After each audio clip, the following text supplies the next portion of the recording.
Наурыз айының наурызнамасы бойынша балалар кітапханасының аясында мен оқыған бір кітап тақырыбында мен сіздерге Дулат Исабековтың Гауһартас шығармасын айтып бергім келіпті. Бұл шығарма қазақ тарихындағы әйелдердің қиын тағдыры туралы, яғни Салтанаттың қиын тағдыры туралы айтылады. Бұл жердегі басты кейіпкерлер Салтанат, оның қайын інісі Қайыркен және күйеуі Ыбыш туралы. Бұл жердегі басты мәселе Салтанаттың көрген қиыншылықтары, оның басынан өткізген сынақтары туралы осы шығармада суреттеледі. Және бастапқыда Ыбыш пен Салтанаттың арасында мүлдем жақындық болмайды. Және екеуі бір-бірінің тілін таппайды десек те болады. Бірақ уақыт өте келе Салтанаттың көрегенділігі, даналығы, оның сұлулығы, көркемділігі арқасында Салтанат пен Ыбыштың арасында бір титтей де болсын жалын пайда болады. Екеуі бір-бірін жақын тартып, бір-бірінің тілін енді таба бастаған кезде Салтанаттың басынан өткен қиын жағдай және яғни оның аязды күні далада қалып қалғанын кесірінен оның денсаулығында үлкен кінәрат, яғни ауру пайда болады.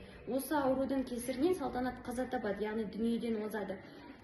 Бірақ бұл жердегі шығарманың соңы Ыбыштың Салтанаттың мүрдесінде оның өкініштен жылауымен аяқталады. Бұл жердегі басты мәселе қолда бар алтынның қадірі жоқ деген мақалды ашқандай болады. Яғни бастапқыдағы Салтанаттың жасаған іс-әрекеттерін бағаламаған Ыбыштың өкініштен жылағанын ешқандай пайдасы жоқ екенін көрсетеді. Сол себепті осы кітапты оқуды сіздерге кеңес етемін. Келесі мен оқыған бір кітап, ол Ғажайып деген Паласионың кітабы. Бұл өте ерекше, маған ерекше ұнаған кітаптардың бірі. Себебі бұл жерде Огуст есімді балақайдың өмірі туралы. Яғни ол балақай бізде Огуст өте ерекше бала. Оның түр әлпеті, оның дене бітімі де басқа адамдардан ерекше, басқа балалардан ерекше. Оның ойлау қабілеті ерекше, оның жүріс-тұрысы өте ерекше бала болып дүниеге келген.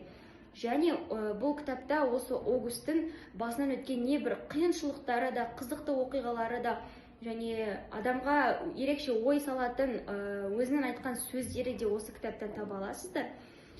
Және бұл кітаптағы көтерілген басты мәселе қоғамда ерекше адамдардың да өмір сүре алатыны туралы дәлелденген бірден бір кітап.